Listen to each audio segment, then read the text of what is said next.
상 20장 11절에서 15절, 열왕기상 20장 11절에서 15절까지 있습니다.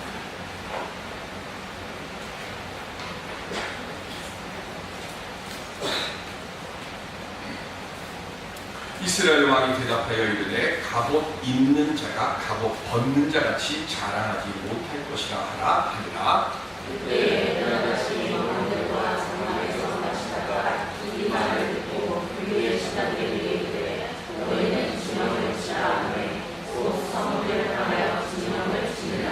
한 선지자가 이스라엘의 아합 왕에게 나아가서 이르되 여호와의 말씀이 내가 이 큰 무리를 보느냐?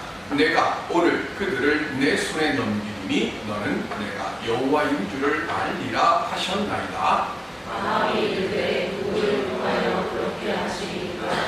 대답하되 여호와의 말씀이 각 지방 고관의 청년들로 하리라 하셨나이다. 아합이 이르되 누가 싸움을 시작하리까? 대답하되 왕이니이다. 아합이 이에 각 지방 고관의 청년들을 계수하니 232명이요 그 외의 모든 백성 곧 이스라엘의 모든 자손을 계수하니 7,000명이더라. 아멘. 주님이 기뻐 사용하시는 믿음의 사람으로 온전히 서는 우리들이 볼 수 있기를 주님의 이름으로 축원드립니다. 무덥습니다. 걱정은 앞으로 한 2-3주 동안 비도 없고 이 무더위가 계속되고 이번 주부터는 계속해서 최저기온 26도 되어지는 열대 현상이 한 일주일 정도 된다고 합니다. 여러분들 건강 조심하시고요. 물 많이 주시고 하나님 은혜 가운데서 우리 한 주간도 우리 더위와 싸우고 이길 수 있도록 하나님이 함께 해주실 줄로 믿습니다. 세상에 수많은 직업이 있고요. 또 수많은 일들이 있습니다. 그 많은 직업과 일 중에 우리들은 저거는 고귀한 일, 저거는 하찮은 일을 하면서 그냥 내 스스로가 평가하고 내 자신 스스로도 나는 참 하찮은 일을 하는 사람이야 라고 여기면서 어깨 움츠리고 살아가는 경우가 참 많습니다. 뭐가 교괴하고 뭐가 존귀한 일일까요? 영국 런던 캔터베리 성당에 니콜라이라고 하는 집사가 있었습니다. 17살 때부터 성당 관리 집사가 되어서 평생을 성당 청소하고 심부름하고 했던 일을 했던 사람입니다. 그런데 이 니콜라이는 한 번도 자기의 일이 허드렛 일이라고 생각하지를 않았고 자기에게 맡겨져 있는 일에 헌신하고 늘 최선을 다하는 삶을 살았습니다. 그리고 이 니콜라이가 하던 일 중에 한 가지가 뭐냐면 매일 시간에 맞추어서 성당에 종탑을 치는 그 일을 행했어요. 얼마나 이 일을 열심히 했는지 런던 시민들은 이 성당의 종탑 소리를 듣고 자기 시계를 맞출 정도로 그렇게 정확하게 이 일을 했다고 합니다. 그러다가 이 니콜라이가 연로해가지고 노안으로 세상을 떠날 때가 왔어요. 자녀들이 다 모여서 니콜라이를 이렇게 보고 있는데 갑자기 이 니콜라이가 일어나더니 주섬주섬 옷을 챙겨 입고는 걸음을 옮기는 거예요. 가족들이 이 어른이 왜 이러는가 하고 그 뒤를 따라갔더니 평생 자기가 시간에 맞춰서 종쳤던 그 종탑으로 가는 거예요. 그리고는 평생 자기가 맞춰진 시간에 했던 그 시간에 몸이 움직이는 거죠. 그 시간에 성당에 그 종을 치고는 그 자리에 숨을 지고 맙니다. 이 소식을 들은 엘리자베스 여왕은 이 니콜라이, 사찰 집사인 니콜라이를 영국 황실의 묘지에다가 이 분의 우리를 모셨고 그리고 그의 자녀들을 귀족으로 인정해 줬다고 합니다. 니콜라이의 직업은 심부름꾼입니다. 종칙이고 청소부입니다. 우리 눈으로 보면 참 하찮은 것. 그러나 이 니콜라이는 이 하찮은 일을 자신의 의지와 헌신과 노력으로 그 일을 고귀한 것으로 바꿔버렸습니다. 내가 하는 일이 하찮은 것인지 고귀한 것인지 남들이 평가하는 것, 남들이 보는 것으로 우리 그렇게 살면 안 되는 거예요. 그렇기 때문에 세상에 하찮은 일이란 없습니다. 어떠한 일이든 내가 진심으로 헌신하고 노력한다면 그 일이 세상에서 가장 고귀하고 존귀한 일이 되어질 줄로 믿습니다. 이 시간 먼저 우리들이 내가 있는 그 자리가 나로 인해서 존귀해지고 고귀하게 되어지는 그런 역사를 만들어가는 믿음의 사람들로 살아갈 수 있는 우리들이 될 수 있기를 바랍니다. 우리가 그렇게 믿음으로 살아가고자 할 때에 성령께서 오늘 우리의 삶의 그 앞길에 고귀하고 존귀한 길로 열어주실 줄로 믿습니다. 이 은혜의 존귀한 자리에서는 우리 모두가 될 수 있기를 주님의 이름으로 축원드립니다. 그래 우리가 어떻게 하면 존귀한 자로 살아갈 수 있을까요?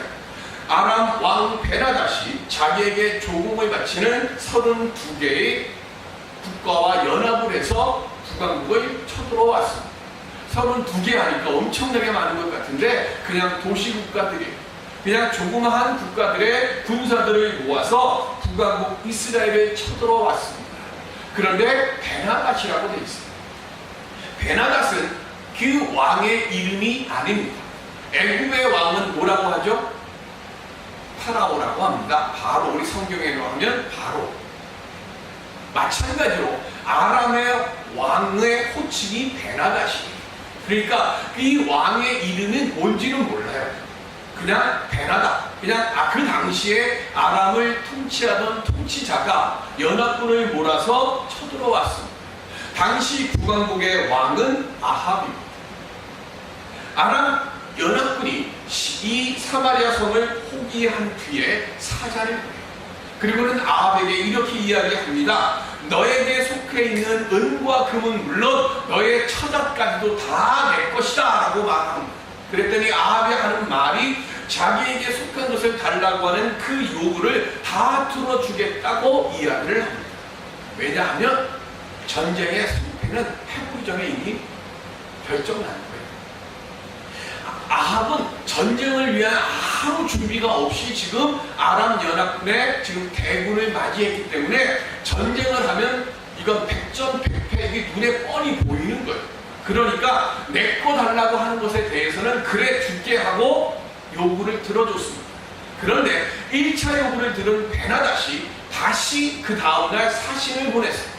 사신을 보내서는 뭐라고 얘기하는가 하면 너 말고 이제는 너의 대신들 그리고 너의 백성들의 은금과 처자들까지도 다 내 것이다. 내가 다 착취하겠다. 다 뺏겠다라고 이야기를 합니다.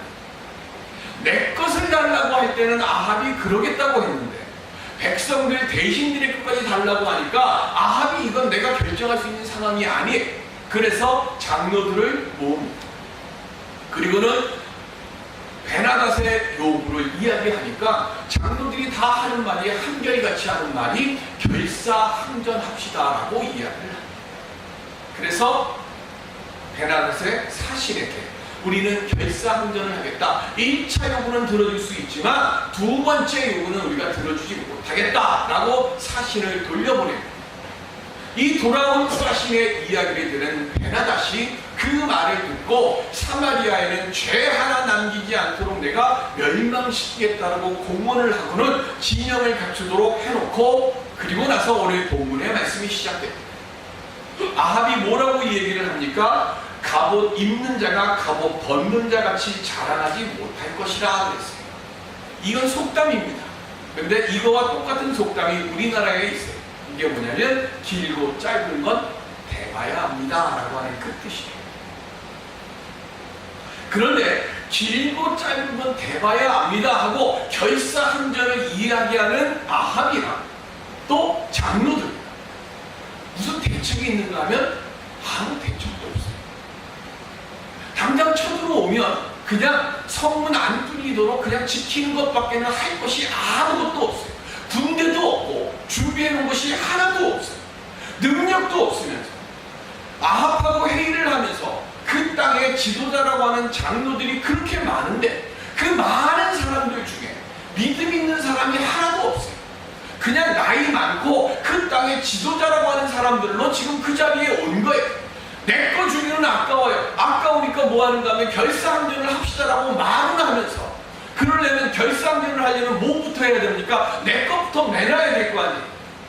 내가 군대를 위해서 모으기 위해서 뭘 하겠습니다라고 하는 얘기도 없어요. 그렇다고 이스라엘입니다. 누구를 믿는 사람들입니까? 제대로는 안 믿어도 그래도 교회는 다니고 회당은 다니고 성전에 다니고 하나님의 이름을 부르는 사람들이에요. 그런데 그 많은 사람들, 민족의 지도자라고 하는 사람들, 그리고 아합 왕은 성경에서 가장 못된 왕이고 가장 믿음이 없는 왕이니까 아합은 그렇다 치더라.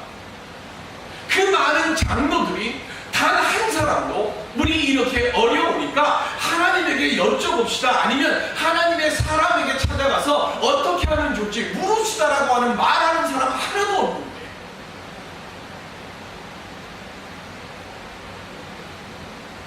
지금 이 순간이 가장 하나님의 도우심이 필요한 지금 이 상황인데 아무 준비도 없는 그 상황에서 하나님을 찾지를 않아요. 그렇다고 세상에 무언가 해결할 모습도 없어요. 능력도 없고 믿음도 없어요. 오늘 우리 모습은 어떻습니까? 여러분들의 능력으로, 여러분들의 손으로 지금 내게 일어나는 일들을 해결할 수 있는 힘이 있습니까? 없으면 어떻게 해야 될까요? 여러분들 내 문제를 위해서 얼마나 하나님 앞에 나와봤습니다. 왜 하나님 앞에 나오는 게 중요할까요? 이사야서 43장 2절에 시작. 내가 물 가운데로 지날 때에 내가 너와 함께 할 것이라. 강을 건널 때에 물이 너를 침몰하지 못할 것이며 내게 불 가운데로 지날 때에 타지도 아니할 것이요 불꽃이 너를 사르지도 못하리니. 아멘. 이 말씀이 성경에 그대로 일어난 사건이 하나 있습니다. 사드락과 메삭과 아벤노고 다니엘의 세 친구가 펄펄 끓는 푸른 불 속에 던져집니다. 얼마나 뜨거웠어요? 이 세 친구를 불 속에 집어 던지는 그 군인이 불에 타 죽을 정도로 환한. 그런데 왕이 뭐라고 했죠? 야, 분명히 우리가 몇 명 넣었어요? 3명 넣었어요. 그런데 불 안에 몇 명이 있어요? 4명 있어요. 한 명은 누구죠?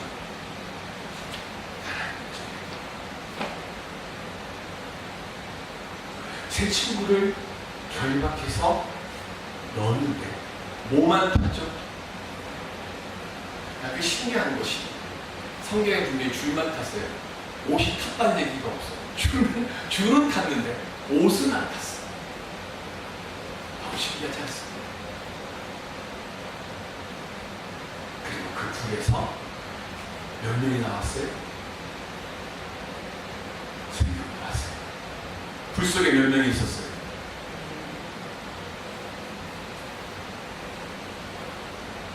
4명이 있었어요. 한 명은 하나님이에요.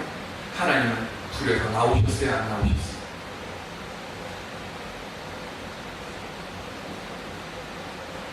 불 속에 몇 명 있었어요? 던질 때 몇 명 들어갔어요? 나올 때 3명. 하나님은 우리가 감당하지 못할 불시험, 우리가 감당하지 못할 문시험에 먼저 가 계시고요, 우리를 내보내시고, 그리고 오늘 사는 우리들도 그 자리에서 기다리시는 거예요.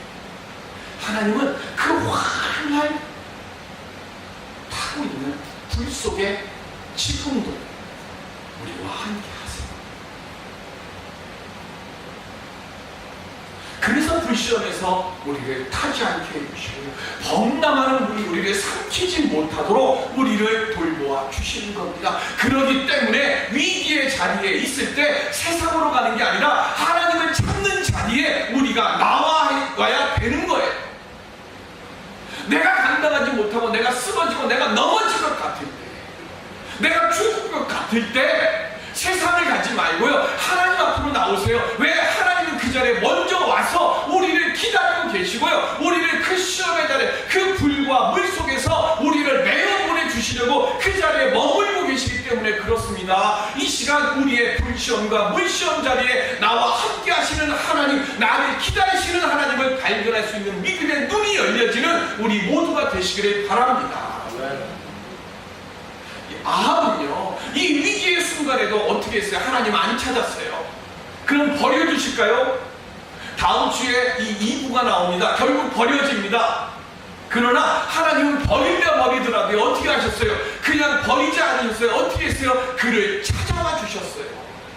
어떻게 찾아옵니까? 하나님의 사람을 보내주시 전에 하나님의 사람이 와서 본문 13절에 뭐라고 얘기합니까? 이 큰 무리를 보느냐? 내가 오늘 그들을 너의 손에 넘기리니 그때 내가 여호와인지를 네가 알게 해주리라 라고 말씀합니다. 여러분들 구약 성경이에요.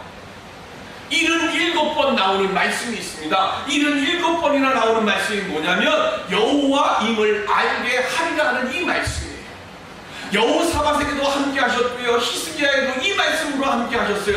내가 감당할 능력이 없어요. 그래서 뭐예요? 할 능력도 없고 할 방법도 없고 힘도 없고 의지도 없습니다. 그래서 어떻게 했어요? 여호사밧이 그저 하나님만 바라보나이다 했을 때 하나님께서 내가 너와 함께하고 내가 너로 하여금 하나님 여호와인 줄 알게 하리라 말씀하셨어요. 왜 여호와임을 알게 하시라는 이 말씀을 왜 이렇게 많이 씁니까? 이유는 하나입니다. 하나님께서 이스라엘의 역사 가운데서 오늘 하나님을 아버지라고 고백하는 우리의 삶의 역사 가운데서 하나님이 하나님이심을 알게 하시기를 원하시기 때문에 이 말씀을 기록하는 것이고, 이 말씀이 오늘 사는 우리들의 삶의 자리에서도 똑같이 역사하시는 줄로 믿습니다. 그래서 선지자에게 아합이 물어요. 누구를 통하여서 이렇게 합니까? 그랬더니 선지자가 하는 말이 고관의 청년들로 합니다 라고 말합니다. 두 번째, 다시 아합이 묻습니다. 누가 싸움을 시작합니까? 그랬더니 선지자가 누구라고 그랬어요? 아합 왕 당신입니다. 주님의 일은요, 남이 하도록 기다리는 게 아니라 내가 먼저 해야 합니다. 부족한 것, 모자란 것 안 보이고 남들이 못 보고 내 눈에 먼저 보였으면 불평하고 원망하고 왜 이러냐고 따지지 말고, 내가 그 부족한 것, 내가 그 모자란 것, 그 자리에서 내가 할 수 있는 일이 무엇인가를 먼저 찾고 그 일을 내가 행하려고 할 때에 하나님께서 부족한 그에게 능력 주시고 그 모든 일을 이룰 수 있도록 하나님의 성령의 역사로 돌보아 주시고 이끌어 주실 줄로 믿습니다. 그래서 선자가 말하는 거예요. 아합 왕, 당신이 먼저 하세요. 당신 믿음 없는 거 알지만 당신이 먼저 하십시오. 그러면 하나님이 역사하십니다.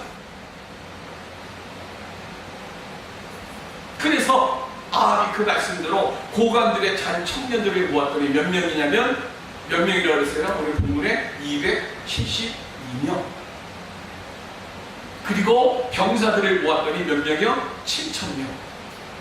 모두 합쳐서 얼마예요? 7,232명입니다.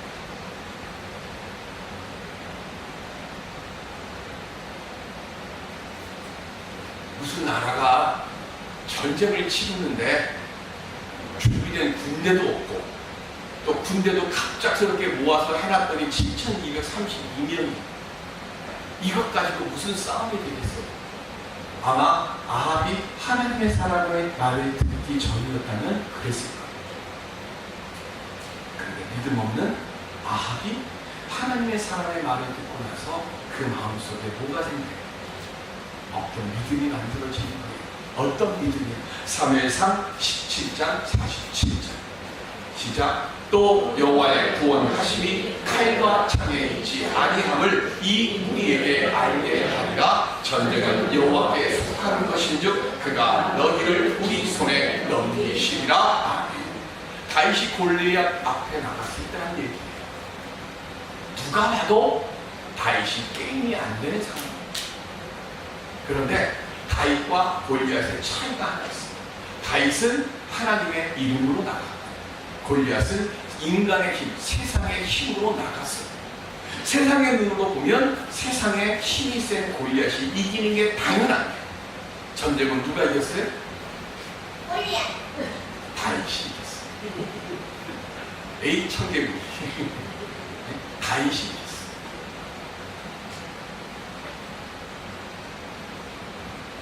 믿음이 어떤 자신에게 온 이 하나님의 사람의 말을 통해서 전쟁의 승패는 하나님의 손에 있음을 알게 됩니다.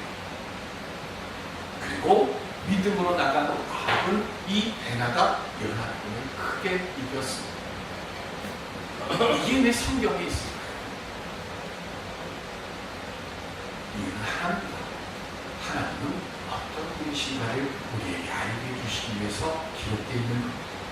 하나님을 온전히 의지하지 않는 사람들이지만 하나님께서는 그래도 하나님의 백성이라고 그 백성을 구원하시는 분이시고 이런 하나님을 온전히 알게 해주시기 위해서 승리하게 만들어 주십니다. 이 하나님께서 오늘 사는 우리들에게 구원의 역사를 온전케 해주시기 위해서 지금 예수 그리스도를 이 땅에 보내주셨고 십자가의 대속의 죽으심과 부활하심으로 지금 우리로 하여금 승리를 선포하게 만들어 주셨습니다. 오늘 우리의 믿음 날마다 입으로 고백하면서 하나님이 기뻐하시는 그 삶을 살아갈 수 있는 우리들이 될 수 있기를 바랍니다. 시편 50편 23절에 시작. 감사로 제사를 드리는 자가 나를 영화롭게 하나니 그의 행위를 옳게 하는 자에게 내가 하나님의 구원을 보이리라. 아멘. 쉬운 성경은 이렇게 풀어놨습니다. 감사의 제사를 드리는 사람이 나를 높이고 길을 예비하는 사람이니 내가 그들에게 하나님의 구원을 보여줄 것이다 라고 말씀합니다. 여러분들 감사의 제사가 뭡니까? 오늘 여러분들 우리가 드리는 예배, 우리의 소원을 비는 예배입니까? 아니면 감사를 안고 와서 고백하는 예배입니까?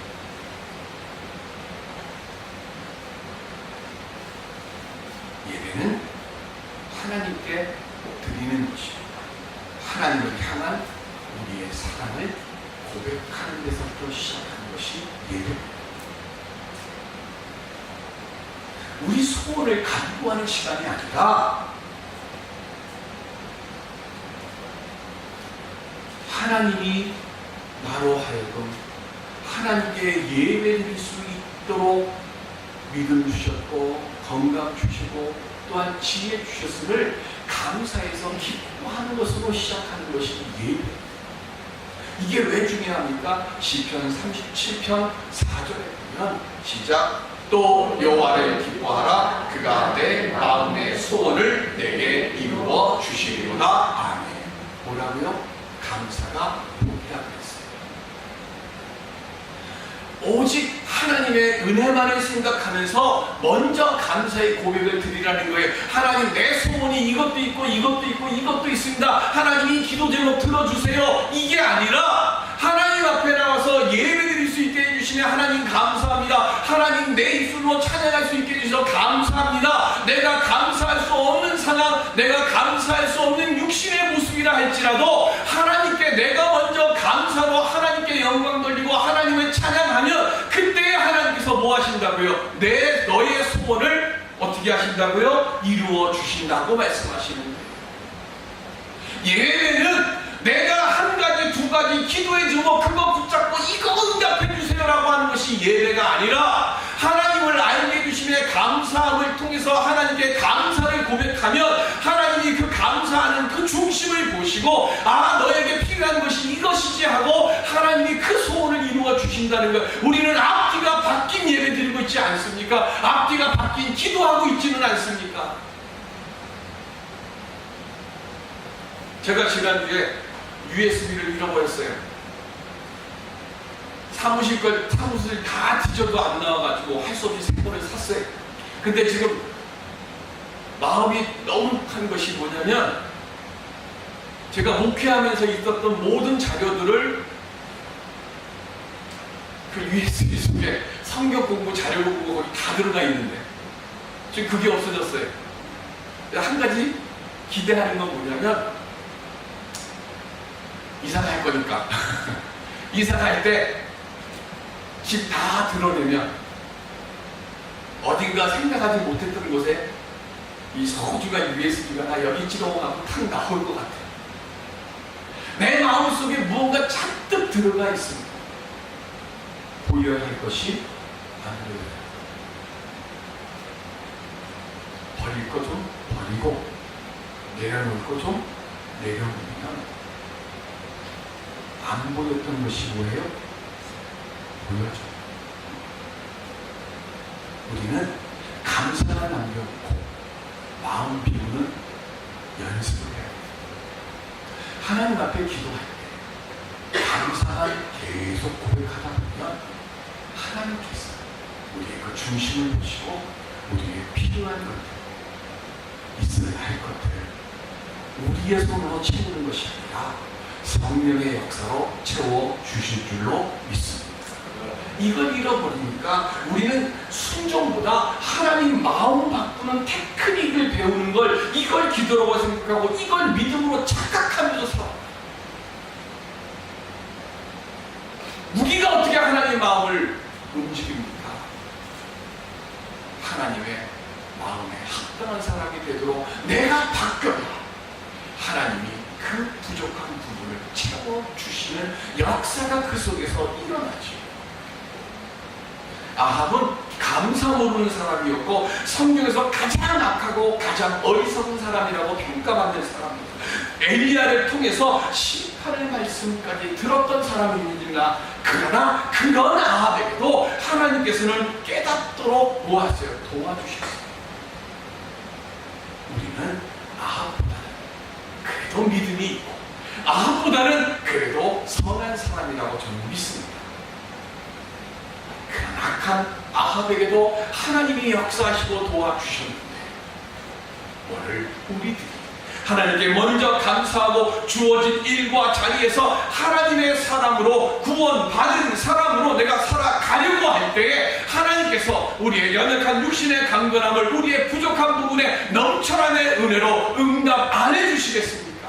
이 시간 하나님의 응답 만들어가는 믿음의 사람, 감사의 사람이 되시기를 바랍니다. 그때에 하나님이 내 삶 속에 우리의 부족한 중에 넘쳐나게 하여 주시고 연약한 중에 강건함의 역사로 함께하여 주실 줄로 믿습니다. 주여, 내가 여기 있습니다. 내가 도우시겠습니다. 내가 하겠습니다. 주님 앞에 나서는 그 믿음으로 내 삶을 바꾸고 우리 교회를 바꾸고 우리 가정을 바꿀 수 있는 우리 모두가 될 수 있기를 주님의 이름으로 축원드립니다. 기도하겠습니다.